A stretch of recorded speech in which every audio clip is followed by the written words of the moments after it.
Hello everyone.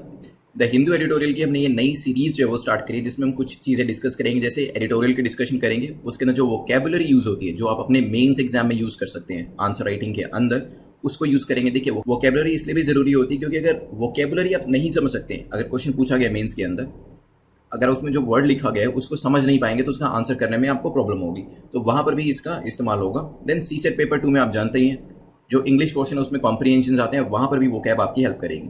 Then हम एक mains question को देखेंगे और आंसर राइटिंग के बारे में भी कुछ चीज़ें डिस्कस करेंगे। चलिए, तो मैं आपसे शेयर करने वाला हूँ ऐसी चीज़ें जिसने मुझे मेंस एग्जाम को क्रैक करने में हेल्प करी, और एडिटोरियल किस तरीके से पढ़ा करते थे ये भी मैं आपको बताऊँगा। तो ये एक एडिटोरियल था हिंदू के अंदर। Non alignment as a policy must be rethought but India must be wary of align system. Mains में बहुत अच्छा क्वेश्चन इसके ऊपर बन सकता है, इसलिए इसको चूज किया गया। क्या रहा है, non alignment as a policy must be rethought, मतलब जो नॉन अलाइनमेंट की हमारी पॉलिसी है उसे रीथॉट, उसे दोबारा से सोचने की जरूरत है। बट इंडिया जो है उसको अलायंस सिस्टम से भी वेरी रहना चाहिए। मतलब अलायंस ऐसा नहीं है कि जल्दीबाजी में, क्योंकि हम नॉन अलाइनमेंट के बारे में दोबारा से विचार कर रहे हैं, हम अलायंस सिस्टम को ज्वाइन कर लें। ठीक है, आपको पता होगा नॉन अलाइनमेंट पॉलिसी जो थी, हमने इसको प्रैक्टिस किया था कोल्ड वॉर एरा में, जब यूएस और सोवियत यूनियन के बीच में, एक तरफ यूएस था एक तरफ सोवियत यूनियन था, इन दोनों के बीच में स्टैंड ऑफ चल रहा था, दोनों के बीच में कॉन्फ्लिक्ट चलता था।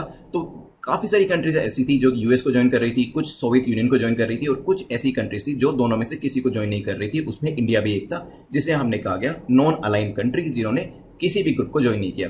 देखिए, ये जो चीज़ है ये बिल्कुल जैसे आप स्कूल टाइम पे होते हैं ना, आपकी एक क्लास होती है, ठीक है, क्लास में 2 ग्रुप्स होते हैं, C1 C2 कह लीजिए। तो कुछ ऐसे लोग होते हैं C1 C2 के अंदर जो आपस में लड़ते झगड़ते रहते हैं, कुछ C1 को ज्वाइन करते हैं, कुछ C2 ग्रुप को ज्वाइन करते हैं, और कुछ ऐसे लोग होते हैं जो दोनों में से किसी को ज्वाइन नहीं करते। तो इंडिया जो था ना, वो भी कुछ इस तरीके से था, जैसे क्लास के अंदर 2 ग्रुप्स होते हैं, आपस में लड़ाई करते रहते हैं, तो उसी तरीके से कुछ लोग इस लड़ाई से बाहर रहने की कोशिश करते हैं और किसी भी ग्रुप को ज्वाइन नहीं करते हैं। तो यहाँ पे इंडिया ने भी नॉन अलाइन को ज्वाइन किया था। अगर आप देखें इंटरनेशनल लेवल पे जो कंट्रीज हैं वो किस तरीके से एक दूसरे से बिहेव करती हैं, ये ज़्यादा डिफरेंट नहीं है जैसे हम स्कूल लाइफ में बिहेव किया करते थे। जैसे स्टूडेंट्स जो हैं, जैसे बच्चे जो हैं स्कूल में अपनी क्लास में बिहेव करते हैं, ग्रुप्स बना लेते हैं, फिर एक दूसरे के साथ कॉन्फ्लिक्ट करते हैं, उसी तरीके से कंट्रीज में बिहेव करती है। आप एक तरीके से ये एनोलॉजी जो है ले सकते हैं। चलिए, हम चलते हैं अभी अपने एडिटोरियल के ऊपर, वन बाय वन देखेंगे, लाइन बाय लाइन पढ़ेंगे। से in a separate statement this week external affair minister S Jaishankar, तो एस जयशंकर जी ने एक, जो हमारे एक्सटर्नल अफेयर मिनिस्टर, एक स्टेटमेंट दिया। उन्होंने कहा है India's world view in the face of global challenge many of which pull it in a different direction. India जो है उसका वर्ल्ड व्यू के बारे में बताया जा रहा है कि ग्लोबल चैलेंज, अभी इंडिया जो है ग्लोबल चैलेंज को फेस कर रहा है जो कि डिफरेंट डायरेक्शन से आ रहा है। क्या बात करी जा रही है, एक ग्लोबल चैलेंज तो जो चाइना की तरफ से आ रहा है, क्योंकि हमारे लैंड बाउंड्री डिस्प्यूट जो है उसको लेके चाइना के साथ स्टैंड ऑफ चल रहा है। दूसरा है कोविड की वजह से चैलेंज हमारे सामने आ रहा है। तो इन दोनों के बारे में यहाँ पे मिस्टर एस जयशंकर ने बात करी। अब वो क्या कह रहे हैं, mister Jaishankar contention was that non alignment as a concept belong to bygone era. वो कह रहे हैं कि जो नॉन अलाइनमेंट का जो कॉन्सेप्ट है वो बाइगोन एरा को बिलोंग करता है। बाइगोन एरा एक वोकेबलरी का आप यूज कर सकते हैं, फ्रेज काफी इंपॉर्टेंट है। बाइगोन एरा एक ऐसा टाइम होता है जो जा चुका है, जो कि एक डिस्टेंट पास्ट में हुआ करता था। मतलब जब यूएस और सोवियत यूनियन का स्टैंड ऑफ चल रहा था तो हम नॉन अलाइन थे, हमने दोनों में से किसी भी ग्रुप को ज्वाइन नहीं किया। यहाँ पे हमारे एक्सटर्नल अफेयर मिनिस्टर कह रहे हैं कि ये जो हमारी स्ट्रेटेजी थी, जो हमारा कॉन्सेप्ट था, जिसको हम प्रैक्टिस किया करते थे, ये अब पुराने टाइम का हो गया। ये पुराने टाइम में ही फॉलो किया करते थे और वहीं सक्सेसफुल था। Multipolarity in the world necessitated that India would have to take definite stand. आज के टाइम में इंडिया को कोई ना कोई डेफिनेट स्टैंड लेना पड़ेगा। तो मतलब वो ये कह रहे हैं कि नॉन अलाइन जो पुराना एक कॉन्सेप्ट है वो आज के टाइम में शायद ना चले। अब यहाँ पे कह रहे हैं and even take risk on issues such as connectivity, maritime security, terrorism and climate change. और ऐसा भी हो सकता है कुछ रिस्की डिसीजन जो है वो इंडिया को लेने पड़े, अगर जहां पे कनेक्टिविटी की बात आती है, मैरीटाइम सिक्योरिटी की बात आती है, साउथ चाइना सी के बारे में बात करी जा रही है, यहाँ पर टेररिज्म की बात आ रही है, पाकिस्तान के बारे में बात करी जा रही है, क्लाइमेट चेंज की बात आती है। However he made it clear that India does not reject non alignment in its entirety. ये अभी तक की बेस्ट लाइन थी इसके अंदर। देखो, जो डिप्लोमेट्स होते हैं वो किस तरीके से बात करते हैं, पहले तो कहा नॉन अलाइनमेंट जो है आपका ये पुराना कॉन्सेप्ट हो चुका है। एट द सेम टाइम अगली लाइन में कहा गया कि हम इसे पूरी तरीके से रिजेक्ट भी नहीं कर रहे हैं।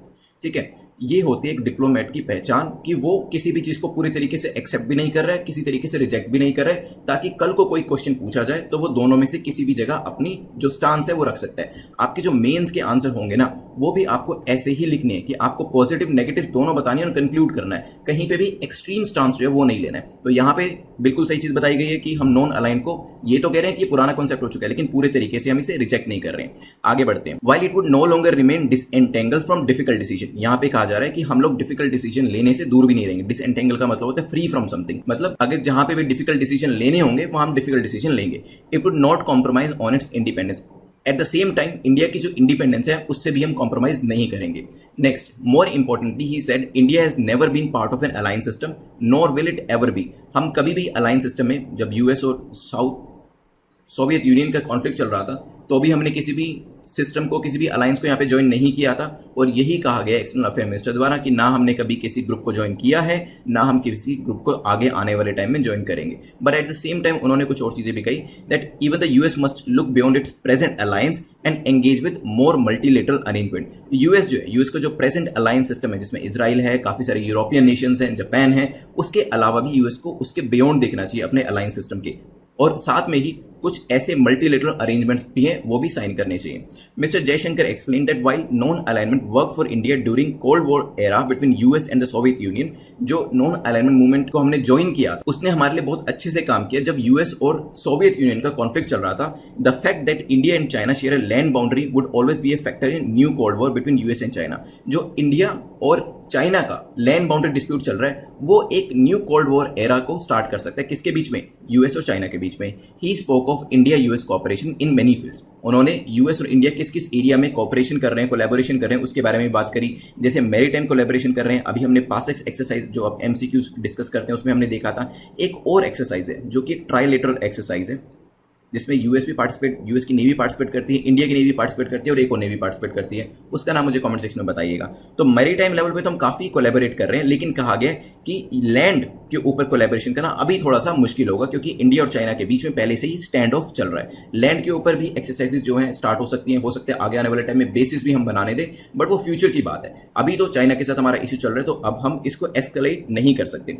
स्टैंड ऑफ का क्या मतलब होता है? स्टैंड ऑफ आपने बहुत बार ये न्यूज़ में भी सुना होगा, वीडियोज़ में देखा होगा और एडिटोरियल में तो अपीयर करता रहता है। ये बेसिकली जब दो पार्टीज, मान लीजिए पार्टी 1 पार्टी 2, इन दोनों के बीच में कोई आर्ग्यूमेंट हुआ और इस आर्ग्यूमेंट के ऊपर कोई भी अग्रीमेंट नहीं हो पा रहा है, दोनों ही अपने अपने स्टांस के ऊपर अड़ी हुई है। जो सेकंड पार्टी है वो सोचती है कि जो मैं कह रहा हूँ वो ठीक है, फर्स्ट पार्टी सोचती है कि मैं जो कह रहा हूँ वो ठीक है, और कोई भी कॉपरेशन नहीं बन पा रहा है, कोई भी अग्रीमेंट नहीं बन पा रहा है, तो हम कहते हैं कि दोनों पार्टीज के बीच में स्टैंड ऑफ हो गया। आपने सुना होगा कई बार जैसे चाइना जो है वो इंट्रूड करता है एक पर्टिकुलर बाउंड्री के बियॉन्ड, और इंडिया जो है वो कहता है कि नहीं आपको यहाँ से बाहर जाना पड़ेगा। चाइना बाहर जाने के लिए तैयार नहीं है, इंडिया उसे अंदर आने के लिए तैयार नहीं।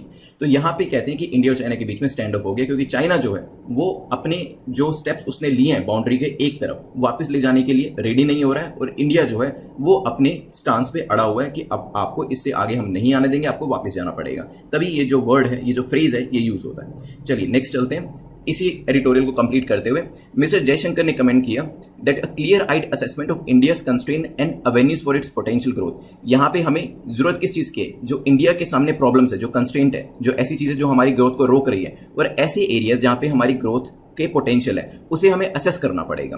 The assertion of India strategic independence and resistance to joining any alliance comes as a timely reminder amid speculation that tension with China will push India into a stronger clinch with Washington। और ऐसा भी कहा जा रहा है कि अगर China और इंडिया के बीच में टेंशन जो है वो इंक्रीज होता जाता है तो यूएस और इंडिया के जो रिलेशंस हैं आगे आने वाले टाइम में और भी स्ट्रॉन्ग हो जाएंगे और भी घनिष्ठ हो जाएंगे, which is on its own collusion course with Beijing. और आपको पता है यूएस पहले से ही बीजिंग से नाराज है, कुछ कोविड को लेकर भी, ताइवान को लेकर भी, तो हो सकता है इंडिया भी एक रीजन बन जाए इन दोनों के बीच में जो कॉन्फ्लिक्ट है उसको इंक्रीज करने का।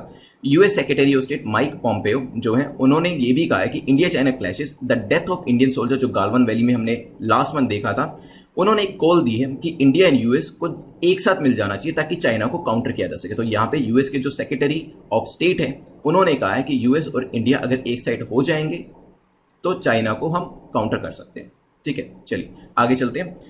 The government is rightly chosen not to raise its tension with China, लेकिन यहाँ पे इंडिया ने चाइना के साथ अपने टेंशन को बढ़ाने के लिए कुछ भी इसमें जवाब नहीं दिया है और कहा है कि हम बायलेटरल लेवल पे चाइना के साथ, बायलेटरल क्या होता है? जब दो पार्टी इन्वॉल्व होती है जहाँ पर, तो मतलब ये कहा जा रहा है कि इंडिया जो है अपने आप ही चाइना से डील कर लेगा और इन चीज़ों को मैनेज कर लेगा जो बॉर्डर डिस्प्यूट्स हैं। Equally significant is the government outreach to Moscow.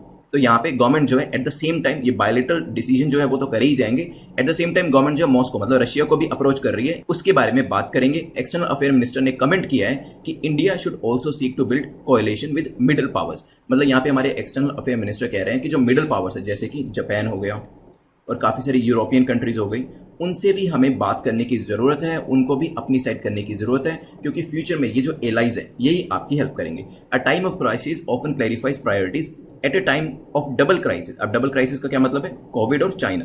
तो 2C आप कह सकते हैं। 2C क्या है? China and Covid. Battling the novel coronavirus pandemic in the country and Chinese aggression at the border, the message from New Delhi is one of the carefully calibrated balance। देखो वो वही कह रहे हैं कि यहाँ पे जो मैसेज दिया गया है एक्सटर्नल अफेयर मिनिस्टर के द्वारा वो काफ़ी कैलिब्रेटेड है और बैलेंस्ड है। मतलब आपको जैसा आंसर एग्जाम में लिखना होता है ना, बिल्कुल ऐसे डिप्लोमेट की तरह वही लिखना है। यहाँ पे इन्होंने ये नहीं कहा कि ठीक है हम यूएस को ज्वाइन कर लेंगे और चाइना को काउंटर करेंगे, और ये भी नहीं कहा कि हम यूएस को ज्वाइन नहीं करेंगे और चाइना को भी कुछ नहीं कहेंगे। इन्होंने कहा देखिए हमारे बीच का मामला है इंडिया और चाइना के, बायलैटरल लेवल पे हम इसे ठीक कर लेंगे, हम मॉस्को को भी अप्रोच कर रहे हैं और वहाँ पे भी जो हमारा ट्राइलेटरल एक अग्रीमेंट है उसके थ्रू भी हम इस पूरे के पूरे इशू को उठाएंगे। साथ में ही जो जापान और दूसरी मिडिल पावर है उनको भी हम एलाइज बनाने की कोशिश करेंगे। तो ये एक बहुत ही अच्छा आर्टिकल मुझे लगा, बिल्कुल बैलेंस तौर पे लिखा गया था, जहाँ पे कोई भी एक्सट्रीम जो स्टांस था वो नहीं लिया गया था। तो आपको जो आंसर लिखने हैं ना, जब भी कोई क्वेश्चन पूछा जाता है तो कुछ इस तरीके से ही लिखने हैं, कहीं पे भी एक्सट्रीम स्टांस आपको नहीं लेना है। एज ए डिप्लोमेट आपको सोच के चलना है, एज ए डिप्लोमेट ही आपको आंसर करना है। अब इस पे क्वेश्चन किस तरीके से पूछा जा सकता है? In the globalised world when India is facing multifarious challenges, जब इंडिया काफी सारे मल्टीपल लेवल के चैलेंजेस फेस कर रहा है। अब मैंने आपको बताया वो मल्टीपल चैलेंजेस कौन से, मैंने आपको पीछे एडिटोरियल में बताया।